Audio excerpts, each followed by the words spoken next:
जिम्मेदारी है उनका ताकत मजबूत करो, उनका हाथ। बंदूक भी इसराइल आए ना बनी हमन बहुत परेशानी है भैया। हम लोगों का ये हड़ताल क्या कुछ रंग लाएगा छत्तीसगढ़ में? 4 सूत्री मांग है, उसके लिए हम लोग आंदोलन या धरने पर बैठे हैं। यार यदि आपकी बातों को नहीं मानती है तो आगे आप लोगों की रणनीति क्या रहेगी? हम उम्मीद करते हैं कि सरकार हमारी बात को मान जाए, ताकि कि आप लोग का मांग 15 तक पूरा नहीं होता है तो किसान संघ पूरा हमारे आंदोलन में कूद पड़ेगा। जिम्मेदारी है उनका ताकत मजबूत करो। छत्तीसगढ़ में आगामी 15 नवंबर से धान की खरीदी शुरू होनी है और इसके पहले ही अगर हम बात करें तो छत्तीसगढ़ राज्य समर्थन मूल्य में जो सोसाइटी होती है जहां पर धान का संग्रहण किया जाता है, खरीदी की जाती है, वहां के तमाम अधिकारी कर्मचारी जो है अपनी 4 सूत्री मांगों को लेकर हड़ताल पर हैं और इनका हड़ताल करना भी वाजिब है क्योंकि लगातार ही अपनी मांगे करते आ रहे हैं और इनकी क्या मांगे हम उनसे सीधे बात करेंगे। हमारे साथ में सबसे पहले जागेश्वर जी, मैं आपसे आपका पक्ष जानना चाहूंगी। 15 नवंबर से धान की खरीदी शुरू होनी है, लेकिन उससे पहले आप लोगों का ये हड़ताल क्या कुछ रंग लाएगा छत्तीसगढ़ में? जी, हम लोग यहाँ पे धान खरीदी नहीं करना है करके हड़ताल में आंदोलन में नहीं बैठे हैं। हम लोग अपने समिति के लिए, हमें समिति कर्मचारियों के लिए जो जायज़ 4 सूत्री मांग है उसके लिए हम लोग आंदोलन या धरने पर बैठे हैं। सरकार को चाहिए कि हमारी 4 सूत्री मांग को जल्द से जल्द पूरा करे और हम लोग आंदोलन से वापस जाएं और सुचारू रूप से धान खरीदी की व्यवस्था हो। चूँकि सरकार का स्वयं चाहती है कि धान खरीदी में किसी भी प्रकार से विघ्न बाधा ना हो, तो हमारी जायज़ मांगों को पूरा करें। हमारी 4 सूत्री मांग में पहला प्रमुख मांग है कि मध्य प्रदेश की तर्ज पर छत्तीसगढ़ में भी सहकारी समिति में कार्यरत कर्मचारियों को 3-3 लाख रुपया उनके वेतन भत्ते के लिए प्रबंधकीय अनुदान दिया जाए। दूसरा हमारा जायज़ मांग है कि सेवा नियम में आंशिक संशोधन करते हुए समिति में कार्यरत कर्मचारियों को बैंक भर्ती में प्राथमिकता देते हुए बैंक में भर्ती किया जाए। तीसरा हमारी प्रमुख मांग है कि 2023-24, 2024-25 में तो धान उपार्जन हुआ है, उसमें सुगत का प्रावधान करें और आगामी धान उपार्जन के लिए भी धान खरीदी नीति में सुगत का प्रावधान करें। ये हमारी तीसरी प्रमुख मांग है। चौथा हमारी प्रमुख मांग है कि जो धान खरीदी में जो हमारे साथ समिति में कंप्यूटर ऑपरेटर जो संलग्न रहते हैं, उनको धान खरीदी नीति में 6 माह का वेतन दिया जा रहा है। 6 माह लिखित में आदेश हुआ है। चूँकि वो 17-18 साल से समिति में कार्यरत हैं और उनको 6 माह का वेतन देना है तो बहुत ही दुर्भाग्यजन्य कारण है। उनको 12 माह का वेतन दिया जाए और सरकार द्वारा उनको एक विभाग तय करके उनको किसी एक विभाग में, चाहे सहकारिता में, चाहे हमारे खाद्य में मर्ज किया जाए। ये हमारी प्रमुख चार सूत्री मांगे हैं। तो अभी हम जो देख रहे हैं कि लगातार जो है छत्तीसगढ़ सहकारी समिति के जो लोग हैं, जो अधिकारी हैं, कर्मचारी हैं, अपनी 4 सूत्री माने वाजिब मांगों को लेकर के वो यहाँ पर धरने पर बैठे हुए हैं। एक सवाल मैं आपसे जानना चाहूंगी कि अगर सरकार आप लोगों की मांगों को नहीं मानती, क्योंकि लगातार आप लोग अपनी हक की लड़ाई लड़ते आ रहे हैं सरकार तक, चाहे वो पिछली सरकार रही हो या वर्तमान सरकार रही हो, आपने अपनी बातों को उन तक पहुंचाया है। सरकार यदि आपकी बातों को नहीं मानती है तो आगे आप लोगों की रणनीति क्या रहेगी?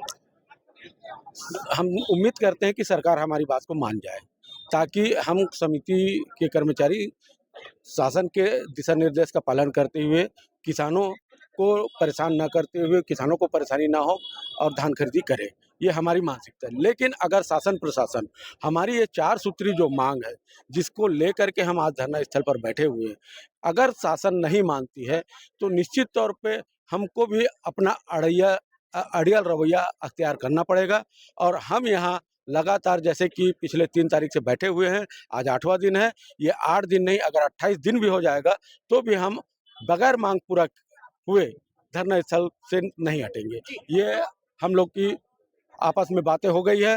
पूरे प्रदेश में 5 संभाग है, 5 संभाग में हम इसी तरीके से बैठे हुए हैं और जब तक हमारी 5 मांगों पर कैबिनेट की मुहर नहीं लगेगी, खाली मौखिक या लिखित आश्वासन भी अब कारगर साबित नहीं होगा, क्योंकि दूध का जला जो है वो छाछ को भी फूंक कर पीता है।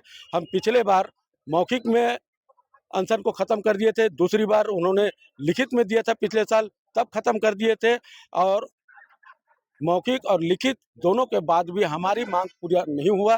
तो इसलिए इस बार हम लोगों ने सोचा है कि जब तक हमारी प्रमुख जो 4 मांगे हैं वो कैबिनेट में पारित नहीं हो जाती, तब तक हम धरना समाप्त नहीं करेंगे। तो इनका साफ तौर पर कहना है कि उम्मीद पर तो दुनिया टिकी है, तो उम्मीद ये लगा बैठे हैं सरकार पे और इनको इंतजार है कैबिनेट में इनकी मांगों का मुहर लगने का। लेकिन फिलहाल देखना होगा कि आखिर इनकी मांग जो है सरकार तक पहुंच पाती है या नहीं पहुंच पाती। लेकिन इससे पहले आपसे मैं जानना चाहूंगी, हमारे किसान जो है 15 तारीख का इंतजार कर रहे हैं, तो उन्हें क्या आप लोग अपनी संघ की तरफ से कोई मैसेज देना चाहेंगे जिसमें उनको भी लगे कि कहीं ना कहीं धान खरीदी होगी और आपका भी काम बनेगा? उन्हें कोई संदेश देंगे आप?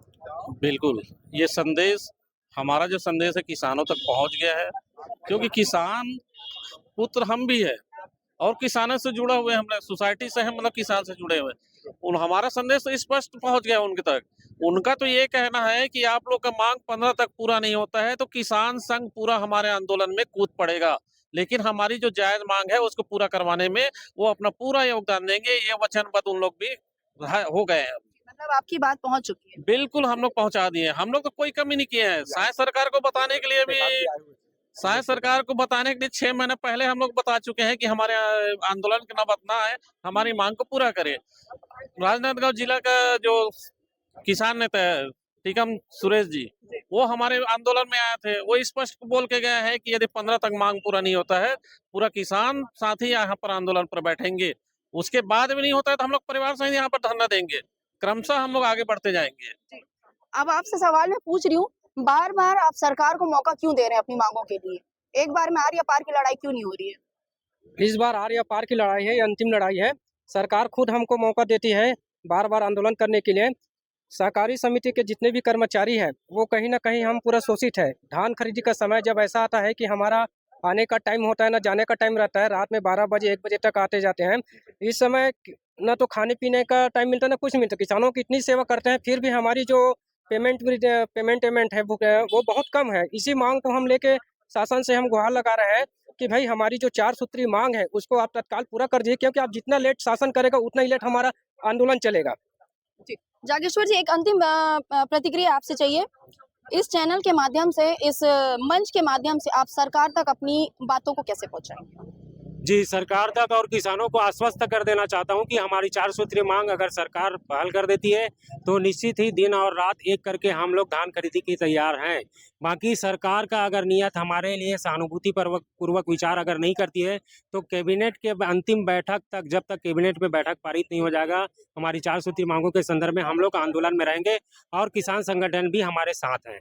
जी, तो ये हमारी चर्चा हो रही थी जागेश्वर साहू जी से, जिनका साफ तौर पर कहना है कि आगामी दिनों में अगर इनकी मांगें पूरी नहीं होती है तो ये जो धरना है, ये आंदोलन है, एक महा आंदोलन का रूप लेगा और आने वाले समय में परिवार के साथ भी ये लोग अपनी जायज मांगों को लेकर यहाँ पर बैठेंगे। लेकिन उन्होंने एक अच्छी बात ये भी कही कि इस बार जो है प्रदेश का अन्नदाता यानी कि किसान संघ भी इनके इस आंदोलन में सहभागी बनने को तैयार है। तो कहीं ना कहीं ये अब जो मांगे हैं वो जायज, इसलिए इनका साथ किसान भी दे रहा है और ये खुद अपनी लड़ाई ये खुद लड़ रहे हैं। लेकिन अब फिलहाल ये देखना होगा कि क्या इनकी मांगे, क्या इनकी बातें कैबिनेट तक पहुंच पाती है या फिर संबंधित अधिकारी या मंत्री तक पहुंच पाती है, आने वाला समय बताएगा। लेकिन फिलहाल 15 नवंबर से धान खरीदी है तो कहीं ना कहीं ये रास्ता यहाँ पर निकाला जाएगा।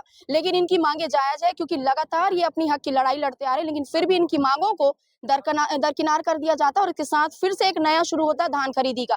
तो कहीं ना कहीं कर्मचारियों के साथ छलावा भी होता है, कहीं ना कहीं कर्मचारियों को सराहा भी जाता है, उन्हें पुचकारा भी जाता है ताकि उनका काम आगे ना रुके। लेकिन इस बार जो संघ है, छत्तीसगढ़ जो सहकारी समिति की जो संघ, उन्होंने ठान लिया है कि यदि सरकार इनकी बात नहीं मानती है तो ये आंदोलन आगे तक चलेगा। लेकिन फिलहाल देखना होगा कि छत्तीसगढ़ में इसका क्या कुछ असर देखने को मिलेगा। ये हाल फिलहाल की बात है। इस खास सहयोग और कवरेज के लिए सहयोगी ताकेश्वर के साथ अंबिका मिश्रा, आरके न्यूज़ 24 रायपुर।